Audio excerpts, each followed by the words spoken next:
माझं नाव चंद्रशेखर. अगोदर यांचं विचारू आपण. हा, वैष्णवी चंद्रशेखर घुले. वैष्णवी ताईंच्या आज बागेमध्ये आलोय. चंद्रशेखर घुले हे दोघही दाम्पत्य खऱ्या अर्थानं शेतीमध्ये काम करतायत. पण शेतीत काम करत असताना शेती कशी आहे आणि कशा पद्धतीने ते काम करताना एवढा माल चांगला कसा आणू शकले त्याबद्दल आपण चंद्रशेखरना विचारूया. तर मला हे सांगा की आज तुम्ही काल एक तोडा करून पुण्यात माल विक्रीला होता. ही जी बाग पाहिली तर अगदी विचित्र अवस्था आहे. म्हणजे एक तर पाण्याने फुगारा दिलेला आहे, पर्क्युलेशन झालेलं आहे आणि मुरमाड पण म्हणजे खडक पण आहे. तर ह्या बागेमध्ये तू एवढी चांगली फळं येण्याची कारण काय नेमकं करता तुम्ही? काय वातावरणाचा साथ भेटते आपल्याला. वातावरणाची सगळ्यांना साथ भेटते. पण दुसऱ्यांना सांगा ना, एवढी चांगली फळं कशी काय आणताय? काय खते वगैरे सोडतो, डेली रुटीन मेंटेन करतो सगळं बागेचं. खते वगैरे सोडतात, सगळेच खते वगैरे सोडतात, परंतु कुठलं सोडतात ते काय सांगत नाही. काय करत नाही, काय हरकत नाही. पण आज तुम्ही एवढी चांगली बाग आणल्याच्या नंतर तुम्हाला पत्नीची साथ भेटते. तर आईची पत्नीची दोघांची भेटते.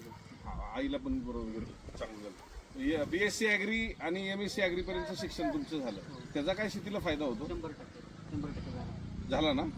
बरं. आणि माल चांगला आला, पण मार्केटिंग मध्ये तुम्ही असे काही दणके खाऊन आमच्यापर्यंत आला का डायरेक्ट आमच्याकडे आला? डायरेक्ट चालू आहे आपल्याकडे. डायरेक्ट चालून तिथं गेल्यानंतर बघितलं प्रत्यक्षात दुसरीकडे आणि आपल्याकडे तर फरक आहे. आपल्याकडे चांगलं वाटतंय. म्हणजे दुसरीकडेही पाहिलं तुम्ही? पाहिले. पुण्यामध्ये आल्यानंतर तुम्ही, मी नेहमीच सांगतो की माल पाठवण्याच्या अगोदर मोकळं या आणि मोकळं येऊन तुम्ही आजूबाजूला पण थोडंसं मार्केट चेक करा, जेणेकरून फक्त केडी चौधरीच नाही तर स्पर्धेतला माणूस सुद्धा कसा आहे तिथेही गेलं पाहिजे. आणि जेणेकरून आपल्याला आज बुकिंग करावी लागते. खऱ्या अर्थानं 8-8 दिवसाच्या बुकिंग पुढे गेल्यात.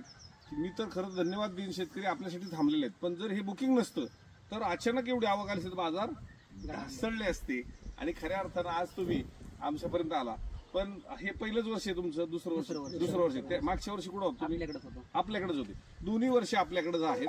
पण मागच्या वर्षी पण आपला व्हिडिओ आहेत माझ्या तिथे. टॉपच माल गेलेला होता.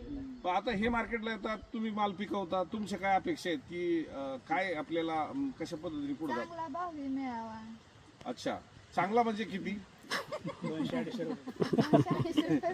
चांगला म्हणजे व्याख्या कोणाशीच झाली नाही. मी एक जणाला 300 रुपये गेला, त्याला म्हणलं कसं काय समाधानी का? नाही, जरा 350 पर्यंत.